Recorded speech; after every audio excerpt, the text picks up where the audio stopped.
नमो भगवते वासुदेवाय। हरे कृष्णा कृष्ण कृष्ण हरे हरे।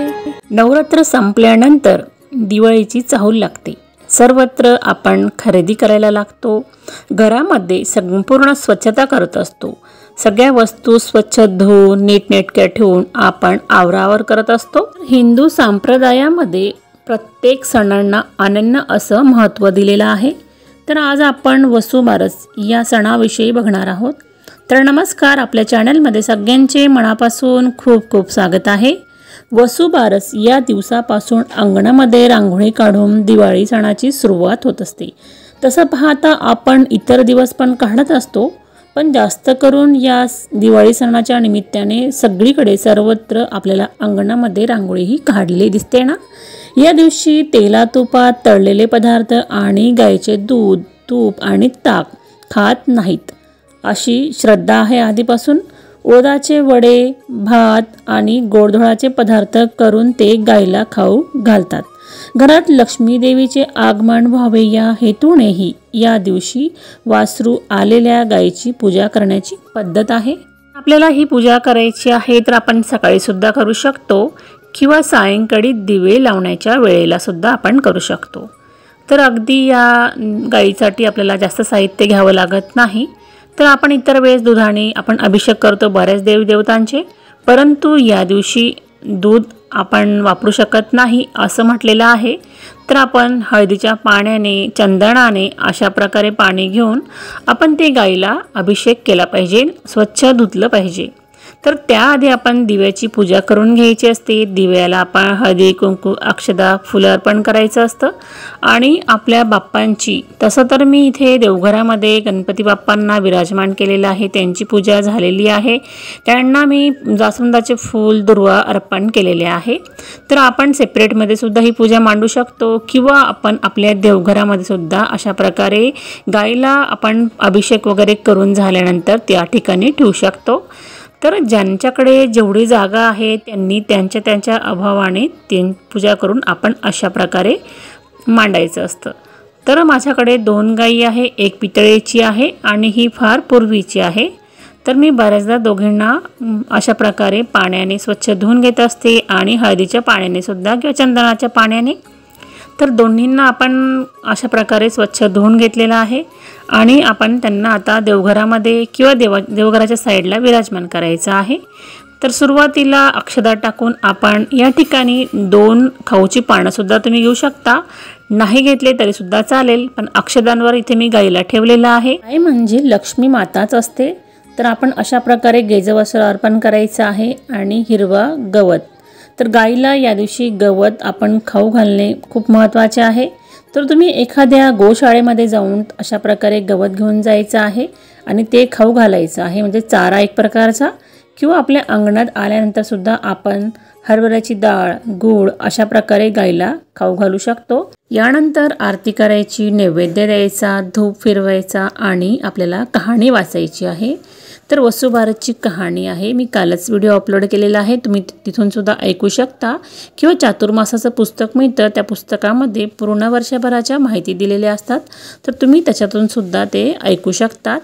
तर अशा प्रकारे आपल्याला पूजा करायची असते। आजही भारत हा कृषीप्रधान देश आहे। तर देशाचा मोठा भाग आजही शेतीच्या माध्यमातून उत्पन्न मिळवतो। म्हणून ग्रामीण भारतातील अनेक भागांमध्ये लोक त्यांच्या गायी आणि वासरांची पूजा करून हा दिवस साजरा करतात, कारण त्यांच्यासाठी गाय हे त्यांच्या उत्पन्नाचे मुख्य स्रोत आहे। घरातील महिला गोपूजा आणि श्रीकृष्ण पूजा करतात। या दिवशी धनाची देवी म्हणून ओळखली जाणारी लक्ष्मी गायीचे रूप धारण करते, म्हणून लोक देवी लक्ष्मीचा आशीर्वाद घेण्यासाठी गायीची पूजा करतात अशी देखील आख्यायिका आहे। घरामधील सुवासिनी स्त्रिया गायीच्या पायावर पाणी घालतात, हळदी, कुंकू, अक्षदा वाहतात। ज्यांच्या घरी गुरे वासरे आहेत त्यांच्या घरी पुरणाचा स्वयंपाक सुद्धा केला जातो आणि मग गाईला निरांजनी ओवाळून केळीच्या पानावर पुरणाचा नैवेद्य खायला देतात। समुद्र मंथनातून उत्पन्न झालेल्या नंदा नावाच्या धेणूला उद्देशून हे व्रत करतात। तर वसुबारस दिवाळी सुरू होण्याच्या एक दिवस आधी म्हणजे धनत्रयोदशीच्या एक दिवस आधी साजरा केला जातो। हिंदू कॅलेंडरनुसार वसुबारस हा सण अश्विन महिन्याच्या कृष्ण पक्षाच्या 12व्या दिवशी साजरा केला जातो। हा दिवस गायी आणि वासरांचा सन्मान पूजा करण्यासाठी ओळखला जातो। वसू म्हणजे गाय आणि बारस म्हणजे 12वा दिवस, म्हणून वसुबारस हा शब्द अशा प्रकारे तयार झाला। तर या दिवशी उपवास करतात आणि दिवसभरामध्ये फळं वगैरे खाऊन उपवास करतात आणि सायंकाळी ज्यावेळेस उपवास सोडतात ना, तर बाजरीची भाकरी आणि गवाराची भाजी अशा प्रकारे नैवेद्य देऊन सुद्धा हा उपवास सोडत असतात। तर ही सुद्धा पूर्वापार चाललेली पद्धत आहे। तर बऱ्याच खेड्यांमध्ये अशा प्रकारे केलं जातं। सायंकाळी ज्यावेळेस आपल्या अंगणामध्ये गायी वगैरे येतात त्यावेळेस आपण कणकेचे 2 दिवे घ्यायचे, ते प्रज्वलित करायचे 2-2 वाती टाकून आणि त्यानंतर गायीचे पाय धुवायचे, गायीला हळदी कुंकू अक्षदा फुलं अर्पण करायचे, आरती ओवाळायची, त्याच्यानंतर आपण गायीला नैवेद्य द्यायचा।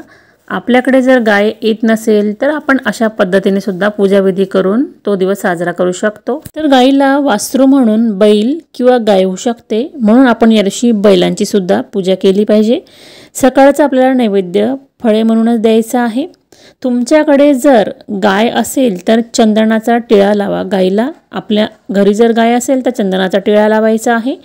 गायीला तेलकट आणि तुपकट पदार्थ आपण खाऊ घालायचे नाही, कारण गायीची जी पचनक्रिया जी असते ना ती आपल्यापेक्षा कमी असते।